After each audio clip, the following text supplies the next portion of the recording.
요즘에 아침 저녁으로는 선선한 바람이 불면서 가을이 온 것 같지만 낮에는 여름 더위가 여전합니다. 이렇게 일교차가 커지는 환절기에는 건강 관리에 더욱 신경 쓰셔야 하죠. 네, 전문가와 함께 환절기 건강 관리 방법에 대해서 자세히 살펴보겠습니다. 아주대병원 가정의학과 주남석 교수 전화로 연결돼 있습니다. 안녕하십니까? 안녕하세요. 네, 환절기만 되면 콧물, 재채기로 괴로워하시는 분들 꽤 많으신데요. 네. 일교차와 감기 사이에 어떤 관계가 있다고 볼 수 있을까요? 네, 요즘같이 밤낮의 일교차가 커지는 환절기에는 우리 몸의 대사적인 균형을 잃기 쉽고요. 면역력이 떨어져 감기에 걸리기 쉽습니다. 여름에는 외부의 높은 온도에 적응하기 위해서 우리 몸은 이 열을 생산하는 게 억제하는 데 익숙해져 있다가 일교차가 커지는 요즘 같은 환절기에 이러한 변화에 빨리 적응하지 못하는 것으로 몸 전체의 면역력이 떨어지게 됩니다. 따라서 그러한 결과로 목이 불편하거나 기침을 하거나 하는 감기 증상들이 흔할 수 있습니다. 예, 그런 상관관계가 있고 이와 같은 맥락으로 환절기만 되면 꼭 병치레 하시는 분들이 있거든요. 뭐 감기 못지않게 다른 걸로도. 왜 그럴까요? 네, 말씀드린 대로 환절기에는 외부 환경 변화에 대한 우리 몸의 적응력이 떨어지고 외부 환경도 더웠던 여름과 비교해서 상당히 다르기 때문입니다. 즉 감소되는 기온이나 습도, 기압 변화에 대한 우리 적응력이 더딘 경우에 마치 그런 환경 변화에 대한 알레르기 반응처럼 우리 몸이 그런 자극에 대해서 부적절한 반응을 하게 돼서 그러한 불편한 증상들이 나타나는 것입니다. 네, 그런가 하면 알레르기 비염이 있는 사람들도 환절기만 되면 증상이 더 심해진다 이런 말들을 많이 하는데요. 환절기가 비염에는 어떤 영향을 미치는 겁니까? 네, 환절기에 콧물, 재채기 등의 증상을 호소하시는 분들이 많으신데요. 그런 이유도 바로 환경 변화에 대한 부적절한 반응의 결과고요. 봄철뿐만 아니라 가을철에도 꽃가루가 많이 날리는 환경이기 때문에 그런 비염과 같은 증상들이 여름 이후에 많이 생길 수가 있습니다. 또 알레르기의 중요한 원인으로 알려진 진먼지 진드기도 가을에 활동력이 왕성하다고 알려져 있습니다. 따라서 외출 전후에 개인 위생을 철저히 하는 것뿐만 아니라 얇은 옷을 들고 다니면서 외부 기온 변화에 따라서 옷을 입거나 벗어서 체온 유지를 잘 하도록 하고요.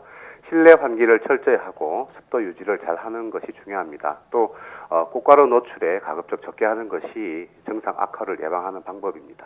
예, 계절이 변하면서 이 환경 변화에 따라서 몸을 잘 관리를 해야겠고요. 자, 호흡기 질환뿐 아니라 심혈관계 질환도 주의해야 한다고 하던데 일교차가 커지면은 이 심혈관계에 어떤 영향을 주나요? 네, 아무래도 여름철보다 기온이 떨어지는 계절에 우리 몸은 체온을 유지하거나 인체의 대사를 늘려야 하는 과정에서 호르몬 및 교감신경계의 활성화가 반드시 필요한데요. 이러한 변화는 혈압을 정상 이상으로 올린다든지 일부 혈관에 무리를 주는 경우도 간혹 있기 때문에 심혈관 질환이 있거나 그 위험을 가진 사람들은 늘 조심해야 합니다. 네, 그렇군요. 그리고 평소에 지병이 있는 고령층은 좀 더 조심을 해야 할 텐데요. 특히 어떤 질환, 이 질환만큼은 어떤 분들이 더 주의를 해야 될까요?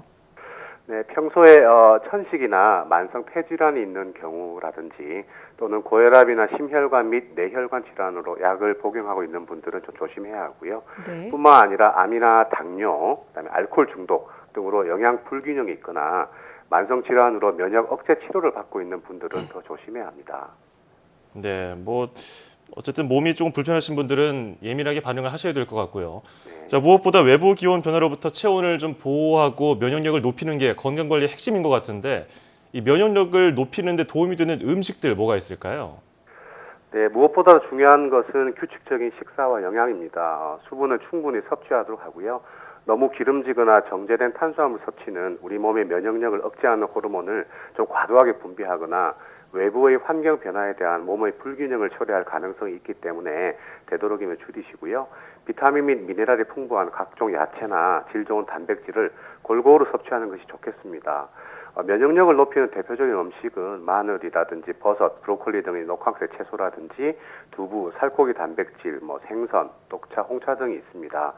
또 중요한 것은 어디에 도움이 되는 음식을 먹는 것도 중요할 수 있지만 면역력을 떨어뜨리는 생활 습관을 개선하는 것이 어쩌면 더 도움이 될 수 있습니다. 그러한 것들 많겠지만은 과로를 한다든지 과음을 한다든지 흡연이라든지 수면 부족 이런 것들을 피하는 것이 좋겠습니다. 네, 최소한 단백질을 잘 챙겨 먹고 면역력을 떨어뜨리는 일을 잘 안 하도록 노력을 해야겠는데요. 무엇보다 또 중요한 것이 우리가 꼽는 것이 꾸준히 운동을 하는 것이 건강에 도움이 되지 않을까 이런 생각하게 되는데요. 이런 환절기에 야외에서 운동을 할 때 주의할 점 어떤 게 있을까요? 네, 꾸준한 운동은 면역력 강화에 도움이 됩니다. 다만 너무 무리하게 운동을 하거나 오래 하면 오히려 면역력이 떨어진다고 알려져 있기 때문에 충분한 휴식, 수분 섭취와 함께 몸을 혹사하지 않는 범위에서 하는 규칙적인 운동이 좋겠습니다. 또 아무래도 운동을 하기에 좋은 날씨다 보니까 가끔 과격하게 운동을 하다가 다치는 경우도 있어서 조심하는 네. 것이 좋겠고요. 가을철에 유행하는 열성 질환은 대개 야외에서 활동하다가 벌레나 진드기, 모기 등에 물려서 생길 수 있기 때문에 그 또한 조심하는 것이 좋겠습니다. 예. 자, 지금까지 아주대병원 가정의학과 주남석 교수였습니다. 오늘 조언 고맙습니다. 네, 감사합니다.